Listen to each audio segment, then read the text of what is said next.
Tolee maqaan keessan eewdhaa eessarraa dhuftan? Eshi maqaan koo Labsii Mirreessaan jedhama. Kanan irraa dhufee Buraayyuu irraati. Warri isin cinaatti argaman kun maal keessanii? Isheen haadha kootii na biratti argamtu. Tolee mee wanta Waaqayyo isinii godhe keessaa maal dhugaa barbaaddu? Isheen garaa baay'ee na dhukkuba ture. Gaafa amusii galgala hojii oolee galeeni galgala baay'ee garaa na dhukkubaa ture. Sana booda ol na deebisaa maal jechaa buleeni ganama gaafa kilinika deemu mallattoon dhukkubichaa tarfaanjati waan ta'eef kilinika guddaa deemi ilaalamii naan jedhanii sana booda gaafan deemee ilaalamu mallattoon isaa dhukkubni kee kanadha jedhanii raajii gaafa naalalanii dhukkubni kee tarfaanjatiidha kanaafuu as chokkaa opereeshinii ta'uu qabda jedhanii kun mallattoo isaa raajiitiin ilaalamedha kun immoo ragaa isaati. Sababoota saafana naa kennanii sana booda birrii 35,000 hanga birrii 30,000 chokkaayee opereeshinii ta'uu qabda jedhanii sana booda opereeshinii ta'uu murteesse gaaneetu sagantaa deemii ka'iitii booda opereeshinii taataa jedhee obboleessi koo as sagantaa addaa qabna jedhanii karaa fuula Facebook isaanii maxxansanii turanii sababii kanaaf as dhufee gaafa qadaamee as buleen gaafa sanbataa ganamas tinaa kadhatamee maal si godha dhukkubichi? Kana keessa na qaba gara. Kaasar gaylafan. Gaylafan dhiiga Yesuus Kiristoos gaylafan. Gaylafan. Afura kisaarummaa maatiitti ergamedha malee dhukkuba mitinsaa. Yaa keessa tika maayikii. Yaa keessa afura amajaaji gadhiisi dhiiga Yesuusiin. Gadhiisi. Hargasi bayi keessa. Asuma qabaasa fayyaa sinii kenna manachaa harka keessa mirgaa fayyi jedha amantiidhaan. Faay! Simadhadha. Yaa keessa. Humna maqaa Yesuusiin. Yaa keessa. Dileet maqaa Yesuusiin. Hinjiru kana booddee. Kee dhaabadhu. Bishaan tokko fidime. Sigaa godhi kana. Abiddaan makeera. Bakka sigaa. Nalaari. Yoomsi jalqabuunsaa. Konatti dhaga'ama een gadda galgala kaasar gakkee ofuma horii baasisuuf lapheen kennamanii afura guddaa si waraane malee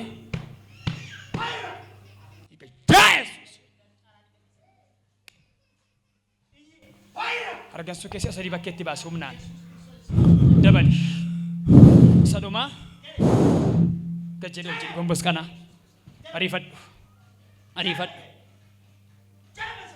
eeyyee maal sitti dhaga'amaa jira? Meeshaa fuuldura kana sirriitti.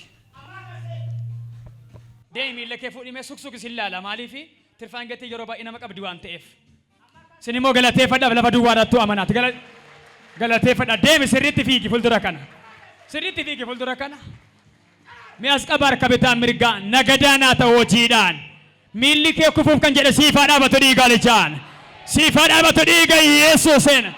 maal sitti dhagaame amma fayyinatti dhagaame dhugaadha mee firra qochoo maddu kai besil ala dabali akkati mirkaneeffattu malee nan nama nagekka tokko nu fayyanamne maaltu jira dhugaadha akka fayyitettafi dhiiga olichaan dhiiga Yesuusiin fayyinni kee kan bara bara siifata nisi waraane si keessaa buqqa'eera akkasittiin deebineef immoo amani kadhadhu Waaqayyoon galateeffadhaa galata galchaa ilma Waaqayyoo Yesuusiif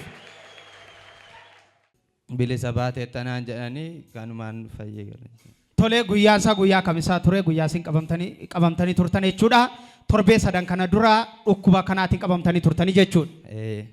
Manni yaalaa guutummaa guutuutti qarshii 30,000 hanga 35,000tti yaalamtee fayyuu hin dandeessaa jedhanii beellama isinii qaban. Yoo ture immoo opereeshinii guddaa taata gatiidheef sitti cimuu danda'a.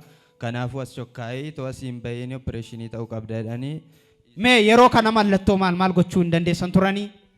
Garaama keessa bakka yeroon ciisoo akkas galagalee ciisuu hin danda'u. Bitaatti mirgatti jechuu hin dandeessanii jechuudha. Yeroon socho'u baay'ee hafuuraan kutaa ture kan mallattoo. Baay'ee adeemuu hin dandeessanii jechuudha. Baay'ee adeemuu hin danda'u ol nafaa ba'aa ture yeroo socho'u. Akkuma kanaallee nyaanni isin nyaattan dhugaatii isin dhugan ol sin deebi'aa jechuudha. Ol na deebi'aa ture gaafas. Mallattoo kanaatiin baay'ee toora rakkachaa turtanii egaa manni yaala ni baqasuudha yaala isinii taasisnaa isiniin jedhaniitu jiraniiti sagantaa waldaa kana sagantaan addaa jira jedhamee gaafa guyyaa torba baatii torbaffaa fuula Facebook irratti waldaa maxxansiterraatiin kan kaase gara iddoo kanaa imaltanii dhuftanii jechuudha.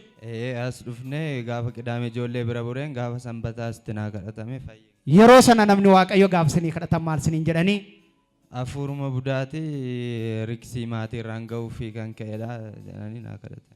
maatiidhaan baasiitiin rukuchuu kan barbaade akkuma kana hafuura budaatu si qabee jira isiniin jedhanii jechuudha. Yeroo masinii kadhatamee kaasee moo adeemsa keessa dhukkubni kun isinirraa badee? Yeroo sichuma hafuurumti nagaanatti dhaga'ame achi bahee hospitaalatti deeme ilaalamna fayyiteetta ga'umtus keessan jiru bilisanaan jedha. Mallattoon isin ganama baattanii dhuftan dilbatuchuma ganama yeroo isinii kadhatamee kaasee isinirraa dhabame nageenyi isinitti dhaga'ame jechuudha. Nagaanatti dhaga'ame bulee gaafa.